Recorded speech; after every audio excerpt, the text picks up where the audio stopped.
Public Affairs programming on WQPT is brought to you by the Singh Group at Merrill Lynch, serving the wealth management needs of clients in the region for over 25 years. The lessons from abuse. Can we break the cycle of child abuse, neglect, and violence, and setting the stage for a new generation of actors and dancers in the cities?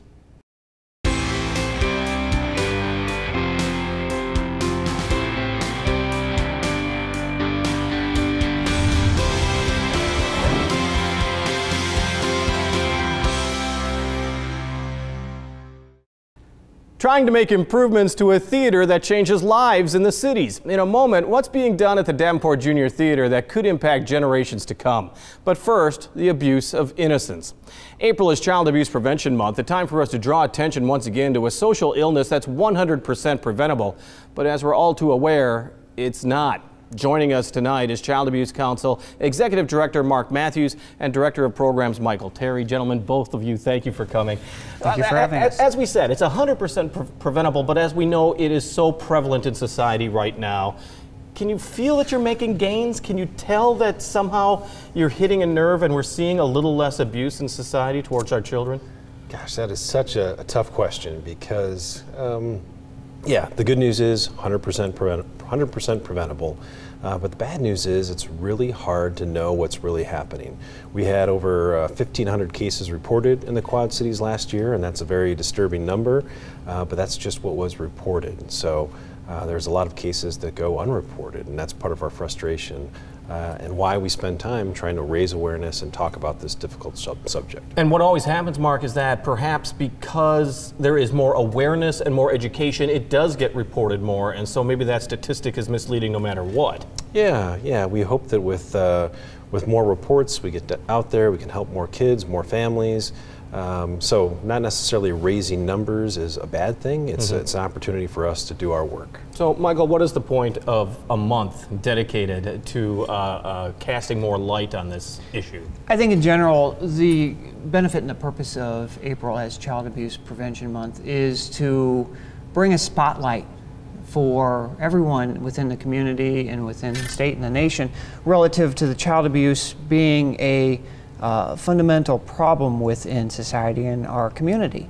Awareness and building awareness around the problem and the issue of child abuse allows us to bring focus and reach those individuals that are having challenges, that may benefit from services that will enhance their ability and their health to reduce the risk for potential child abuse. When we talk about abuse, I always think of physical abuse, but you also add neglect to that.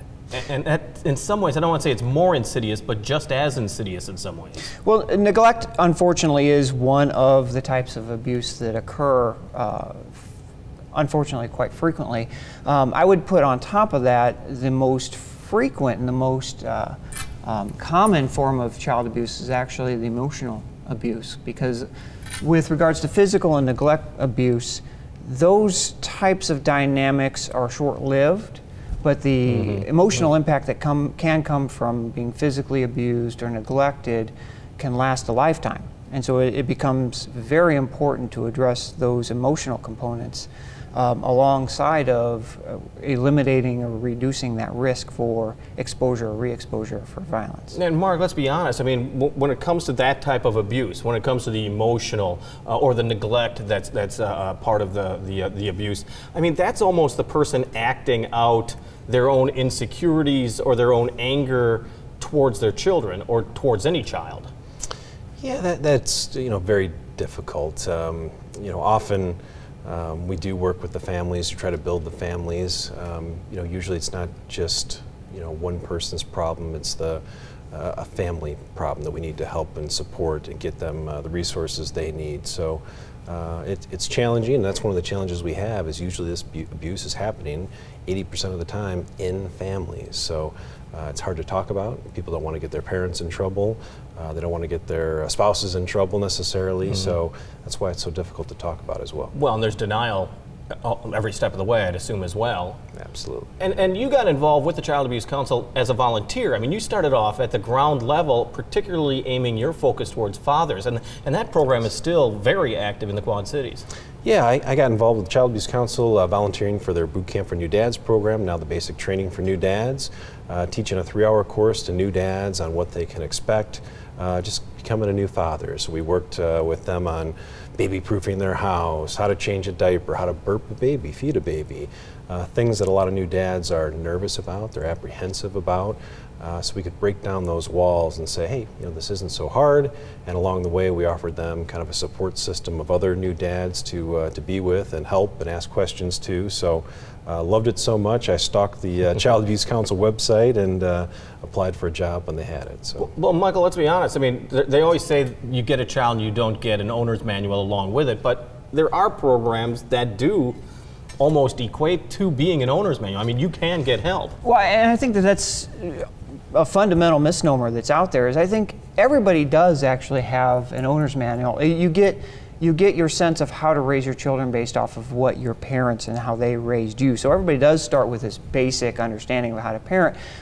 But whether that's good or bad. Whether it's good or bad. And what's really happening is that unfortunately a lot of parents out there, a lot of circumstances that exist, are very well-intentioned parents who very much love their children and want to do the best by them, but they don't have the knowledge and the skill set that comes behind that.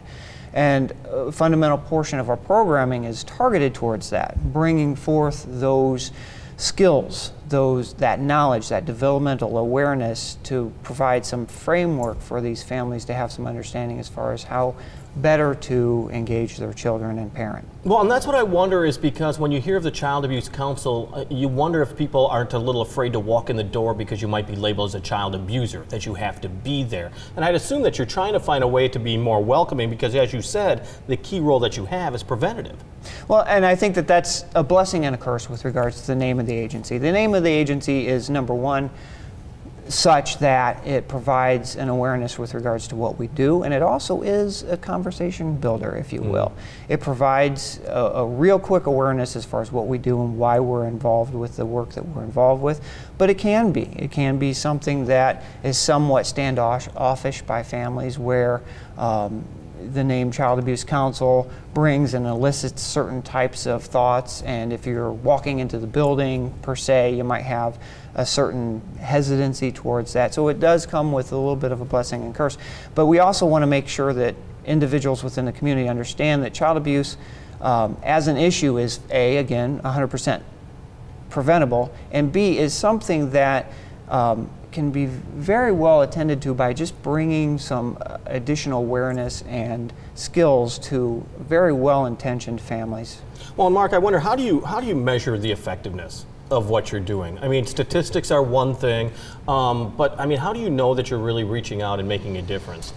That is a really tough question. And maybe it's an unfair question, but I mean, every day you're trying the best you can. And that's the nature of prevention work. It's really hard to measure what you do prevents something from happening. So, we struggle with that, but we do use a lot of research-based programs that show that we are making a difference. We have a lot of outputs, but not necessarily outcomes. Those are challenging. But we know that the work we're doing is making a difference. That's the Lifesaver, is based on, we know we're saving lives by the work we do. But it's also good business. For every $1 you spend on prevention, you save $50 down the line on services for victims, for jail, for counseling. I mean, all these other things down the line. So it does make sense, and it's working. Well, let's talk about the home visitation programs, which you oversee, Michael. I mean, is this something that is ordered, or is this something that you can volunteer to get, or how does that work? Our programs are fundamentally volunteer-based. You refer yourself, or you get a referral from any entity in the community for services, but it's voluntary participation, which is very important. If you're voluntarily engaged in something, you're going to learn more from that. You're going to benefit more from it. And if you are mandated into a program, it becomes a barrier to that knowledge being gained and that participation. And it's really restrictive as far as gaining those relationships that are so very vital to having any type of awareness building and skills building be effective. With home visitation, you're in individuals' homes, you're in their intimate spaces, you're trying to help them understand maybe different ways to do things, different ways to parent, and that in itself can be a very challenging dynamic. Not too many people want to hear how to parent, don't necessarily want to hear that what they're doing is wrong or damaging. Right. And a lot of times they're hearing from other people around them that what they're doing is right. And so you're trying to instill with them confidence and trust throughout that process. And so by being voluntary, it really enables that relationship to grow. Well, we have a few moments left. I really want to talk about the Lifesaver Celebration, which is coming up Thursday, April 27th at the iWireless Center, one of your major fundraisers. Without this, I mean, we're always talking about state cutbacks. We're talking about a lot of funding cutbacks. This event is perhaps more important than ever before. Yeah, every not-for-profit agency in the region, Illinois, is struggling under the current circumstances, so we really look to the community, our supporters, past donors to step up, help us, especially on that evening. It's a great event, live band, food, open drinks, so we welcome anyone from the community that can attend and support us. And you can register right now. Just go to the Child Abuse Council of the Quad Cities website. There's information right there, so that's very easy. And you have a lot of fun things going on as well, Michael. Casual for Kids is going on now through May. Kind of a chance to, show your support for the organization? Absolutely. Many organizations within the community have programs set up to where you can set up an arrangement where you wear casual clothes, and that's your way to signify to those around you that you support child abuse prevention efforts and can be part of the solution within the community. And again, building awareness within the community is one of the fundamental things to allow us as an organization and as a community to be able to early identify circumstances and get that intervention in place. And Mark, I know that there's been so much outreach going on. I'm thinking of the health professionals, teachers, nurses, child daycare centers. I mean, there's a lot of efforts going on for people to be able to spot potential abuse. How critically important is that, and how is that in any way being expanded in the months ahead? Well, it's critically important. Those folks are on the front lines. They work with kids every day, able to lend hands and help identify situations. So very important. We're always trying to expand our community education. We do a lot of trainings, a lot of mandatory reporter trainings, and work with a lot of different organizations, partners around the community, really helping them gain knowledge on what they can look for and who to reach out to when they find something. Such a critically important issue. Only a month to really put a focus on it, but of course we want to do that 12 months of the year. Mark Matthews, Executive Director, and Michael Terry, the Director of Programs for the Child Abuse Council. Thank you both for joining us. We do appreciate it. Once again, the Council's Lifesaver Celebration is Thursday, April 27th at the iWireless Center. You can get details at their website, childabuseqc.org. And the Child Abuse Council is also a partner of WQPT's Ready to Learn Early Childhood Conference coming up Saturday, April 22nd on the Western Illinois University Quad City campus. It's for early childhood professionals, child care providers, parents, and other people involved in the raising of our children. Some of the topics include kickstarting kids for kindergarten, linking literacy with food, and avoiding child care burnout. You can register online right now at WQPT.org. We're heading further into spring, and there's a growing number of outdoor events that may interest you, your friends, or your family. Here's Laura Adams with some ideas if you plan to go out and about. This is Out and About for April 10th through 16th. Hi, I'm Laura Adams. April 15th is the date for the 20th annual Public Swap Meet at the QCCA Expo Center, where you can buy, sell, or trade new or used hunting, fishing, and camping equipment. Or get all of your ducks in a row and come see newly hatched ducklings at the John Deere Pavilion Duck Hatching, where there's lots for kids to see and learn. Emmanuel Lutheran Church and Preschool in Davenport is having their 8th annual Easter egg hunt on Saturday, April 15th from 10 to 11:30 a.m. The event is free and open to the public. Or check out the rivalry, Cubs vs. the Cardinals, an exhibit at the Lincoln Presidential Library. The Silvis Public Library is holding a storytime and Easter egg hunt on Thursday, April 13th at 6 p.m. Don't forget to bring your basket. Explore the marsh at dusk when the wildlife is abundant at the Spring Sunset Hike at Nahant Marsh on April 13th. Liverpool Legends, the complete Beatles experience, is coming to the Quad City Waterfront Convention Center April 13th and 14th. And The Music Man, featuring songs like Till There Was You, continues its run at Circa 21 Dinner Playhouse in Rock Island. Plus, WQPT is looking for volunteers to help with The Wall That Heals, a half-size replica of the Vietnam Veterans Memorial coming at the end of July. For more information, visit WQPT.org.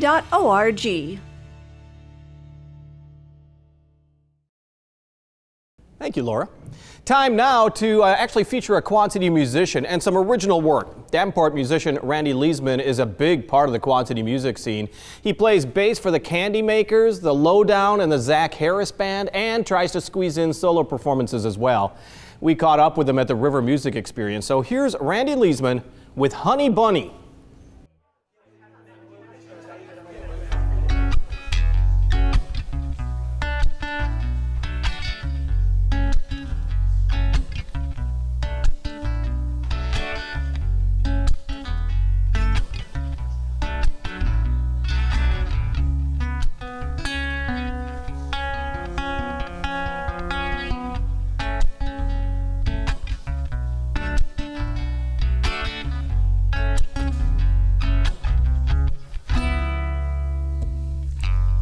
Believing's easy when it's something you see. Lord of mercy, there's an angel in front of me. There's something different about you, baby. 'Cause my heart was frozen, now it's 100 degrees.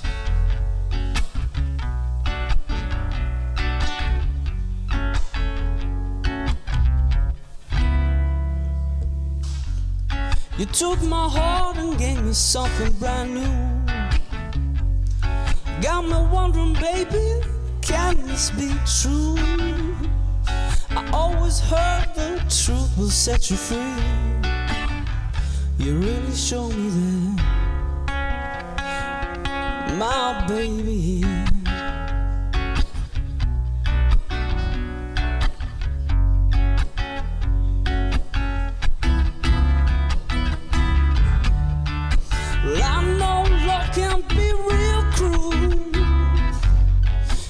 So I work hard and remember to keep my cool. I just hope I don't end up getting stuck on you. Yeah, 'cause Lord knows that I've been there too.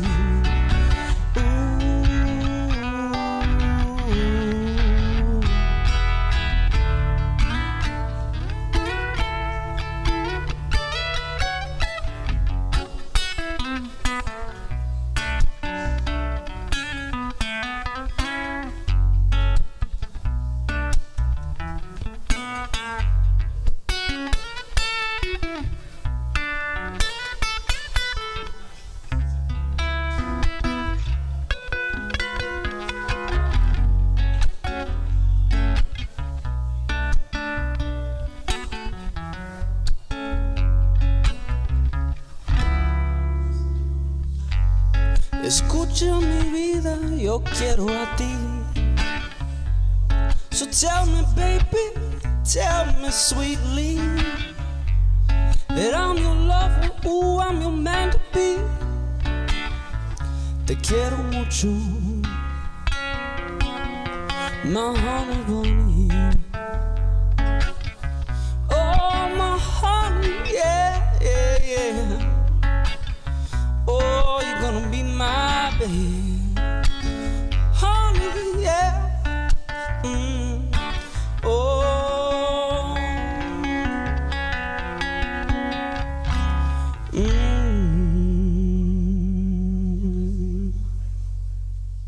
That's Davenport's Randy Leesman at the RME Community Stage with Honey Bunny.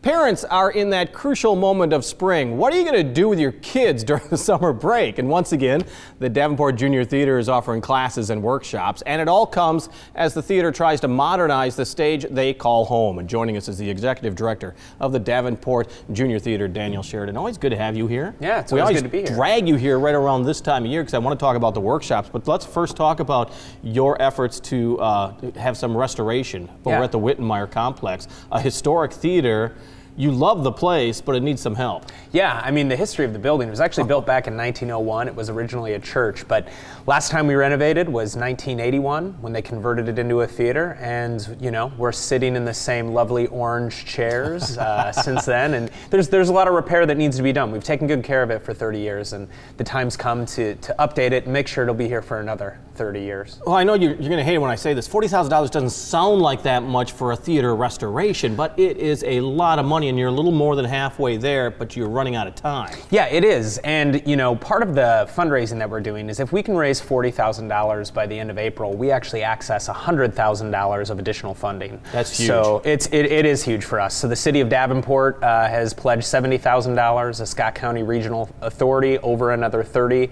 So, you know, that 40 accesses a lot more money and will make this project possible. A lot of people may not have even heard of the Junior Theater, which is a shame because you've got more than 50 years of history behind you. Oh yeah, yeah. We're actually in our 65th season. 65 years, wow. Second oldest children's theater in America, and you know, we're serving more kids than we ever have in any other time in our history. In 2016, we had kids from 28 different Quad City communities come and participate in the program. So it's a melting pot for a lot of kids who, you know, will develop the skills to communicate doing the arts. Well, and let's be honest, I mean, when you hear theater, you just think it's the stage and the theater, but you've got dance and you've got a whole lot of different programs that are available because what you want to do, and I don't want to put words in your mouth, but you want kids to express themselves. Yeah, yeah, and I mean that's it. You know, when I started back in 2008, we were just a theater program, but you know, we added on the School of Dance because we believed we had something to offer with teaching kids poise and confidence and self-worth through dance. Our Youth with Autism program's running again this summer, so you know, helping those kids develop communication skills. And that's been around for what, about 4 years? Maybe it's been around for 4 years now. Yeah, yeah. And it's and tell me, I mean, you don't keep a program around unless it's successful. So tell me the success of that program. Yeah, so you know, every year, every session, we do 3 sessions a year. We'll run 2 or 3 classes, and then a lot of those students, honestly, who start in our Spectrum Theater program, they move into our mainstream classes because part of it's just developing the routine of coming to the place and being comfortable. And this last fall, actually, one of the young men who was in our Spectrum Theater program just played a lead in our main stage. So he was the romantic lead in Pagora the Witch, and he did a fantastic job. And so, you know, it's just making sure that kids, no matter their background, get the chance to do the arts. And that's got to make you feel real proud that your organization's making a difference. Yeah, absolutely. I mean, there's, you know, the payoff for me, there's a lot of short-term payoff of watching a preschooler jump up on stage and be one of the 5 little monkeys jumping in the bed. And then the longer term payoff of seeing some of my students now graduating college and going off and just making a difference in their communities. So it's a blessing, and you know, the programs, it impacts a lot of lives. And let's talk about the workshops that are coming up this summer. I mean, it's time for parents and grandparents and guardians to think about this. And let's be honest, I mean, you have some precocious children that, yeah, they should be on stage, but you want to see a whole different variety of kids, because like you said, you don't have to force them out of the shell, but Right. you can help guide them out of a shell. Right, so something for the really extroverted kid and the introverted kid that works about our programming is we consider ourselves low impact theater. In that, we're a very physical program, and we do a lot of physical activities, but it's a lot of group work. So that way a kid's not singled out right away. You grow to that, you build to that. And so this summer, we're not only offering our usual lineup of classes, but we have a number of camps for kids ages 6 to 13 to join us, and they basically come like at school. They're there for a whole week from, you know, early in the morning at about 8:30, and they stay till the end of the school day, that is, at about 3:30, and they write their own shows, and they get to do Broadway and improv, and really learn about the whole art of theater and make friends. And it says Davenport in your name, but like you said, it's open to children and communities all around the area. Yeah, absolutely. Yeah, we're Davenport Junior Theater. That's where we're located, but we serve kids from everywhere, and we we love bringing them together because sometimes it's hard for kids to find friends with common interests, and they find them at Junior Theater, and that's great. Well, next program on the main stage, Arthur and Merlin, The Legends of Camelot. It opens up Saturday, April 29th. The local playwright writing this, so tell me a little bit about this play. Yeah, so Aaron Randolph III, who's written it, is also directing it. He's written a couple shows for us, and it's the journey of Arthur and Merlin from the moment he pulls the sword from the stone and kind of goes, now I have to govern these people who are feuding with one another. And so it's about bringing people together around the round table, but it's also a journey through time. He meets Cleopatra and Abraham Lincoln and Queen Elizabeth and learns how to become a ruler. And then we have a giant 13-foot puppet in the production. Really? And yeah, it's great. We always say we're going to take it easy on ourselves, and then we never do because we want the kids to have those experiences. Well, this sounds like a big cast as well. I mean, do you have a lot of kids involved in this? Yeah, we do actually. This is a cast of 27, but then the crew is also the kids, and running the lights and sound is the kids, front of house, Showtime Pal, the whole team. It's all kids, and some of the best professionals in the area work alongside of them to train them. And it's real rewarding, I would think, to have these kids not only, like we said, in front of the stage, but also behind. So, I mean, if you have a child and you're looking for something for them to do, I mean, this is a great way for them to reach out with other kids as well. Oh, yeah, absolutely. And, you don't just have to be on stage to participate in theater. Maybe you have an interest in scenic design or costume design. We just had our costume design class share this last Saturday at our showcases, and they did really nice design work and made their own pajama pants. So nice. That's always good. It's a skill you can use later on, right? Saving the parents' budget, right? So one more pitch with a few seconds left. Tell us a little bit about what you need fundraising by the end of the month. Yeah, so by the end of the month, if we finish raising, we need $14,000 more by the end of this month, and we'll reach our goal, and we'll be able to move forward with the renovation in August. And it's time sensitive. That money is not going to be around. So anybody, we had a 6-year-old recently bring in $40 of his own birthday money, walked in the door. And so the kids believe it, we believe it, and we hope the community believes in the goal as well. And like you said, if you reach that goal, there's other money that comes in, and Correct. It makes for this renovation of a historic building. Absolutely, yeah. And I want the kids to look out. We've done a lot of work on the stage, but I want them to be able to look out and see that they have a theater that's going to be there and going to continue to serve them and kids to come. Daniel Sheridan, Davenport Junior Theater, thanks so much for joining us. Good luck. Yeah, hey, thanks. And look forward to your play. Arthur and Merlin, The Legends of Camelot opens once again Saturday, April 29th. WQPT is doing its part to support the military men and women in the cities who are serving our nation. We call it Embracing the Military. This Wednesday, the Army's Child and Youth Services Group and the Family Advocacy Program are hosting the 4th Annual Youth Summertime Activities Expo. It's a chance for parents and grandparents to come out and see what programs are being offered to children during the summer. The expo is taking place Wednesday at Heritage Hall. That's Building 60 from 11 until 1. People who are new to Arsenal Island are encouraged to take part in Thursday's Rock Island Arsenal Tour. Newcomers can join the fun in an informative tour to learn more about the island, its products, and its processes. You can call the Relocation Assistance Program for more information. And once again, get ready for WQPT's annual Ready to Learn Early Childhood Conference. It's for early childhood professionals, child care providers, parents, and other interested people. Some of the topics include taming the terrible twos, beyond timeouts, and creating safe environments for children. It's being held Saturday, April 22nd in Western Illinois University Quad Cities. You can register online right now at WQPT.org. On the air, on the radio, on the web, and on your mobile device. Thanks for taking some time to join us as we talk about the issues on the cities.